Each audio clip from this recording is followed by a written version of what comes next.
It's the worst case of the flu you've ever had times 100. You have insomnia. Can't sleep, can't eat. Laying in a bathtub for 14 hours, wishing I was dead but knowing I wasn't gonna die. Cold sweats. The bubble guts and anxiety. I'd throw up so much that I'd burn my esophagus. Restless leg syndrome. Depression. It's horrific physical, mental anguish.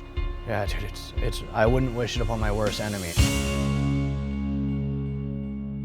So you have to consider we're in the biggest pandemic in history, right? And there is no solution. I mean, we've got nothing. We know that because the numbers just continue to skyrocket in terms of death. We're really going to lose a whole generation of children if we don't do something. So We're in Los Angeles, California, and we're starting the first of 5 days of an opiate detox for 5 very special people. We're going to be trying something new that allows people to detox without any pharmaceutical intervention with minimal detox symptoms.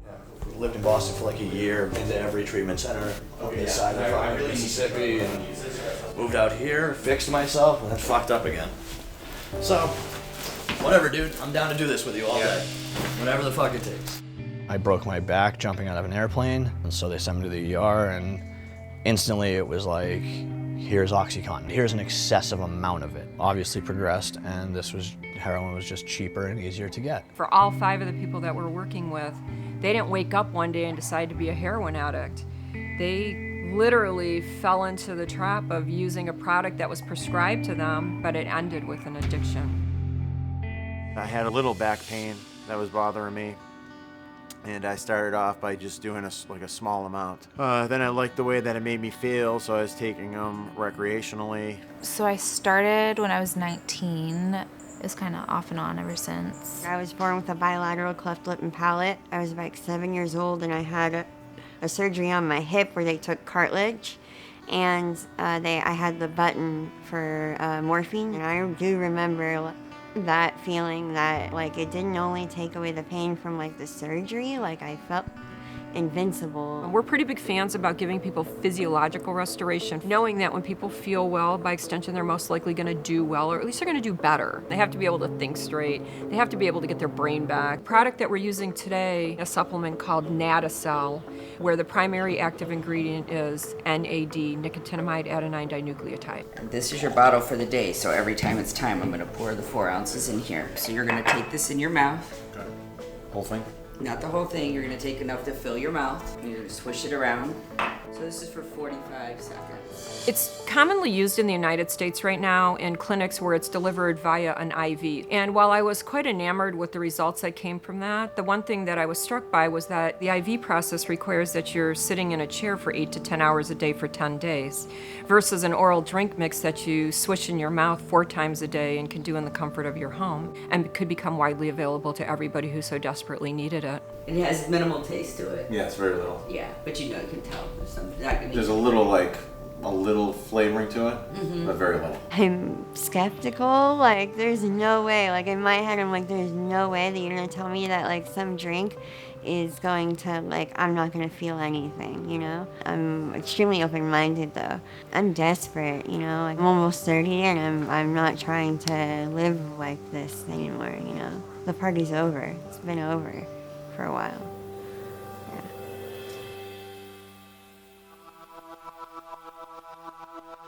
We are now day 3 of the process, and I would say that it's going almost exactly like we would expect it to. We use standardized scoring here, a clinical opioid withdrawal scale, which is called a COWS, and a score of 1 to 6 is considered no withdrawal, no medication needed. At the end of day 1, they all scored 0. At the beginning of day 2, the scores ranged anywhere between 3 and 6, so nobody was really in acute withdrawal. In fact, on day 2, we had lasagna, salad, and garlic bread for dinner. What are you eating?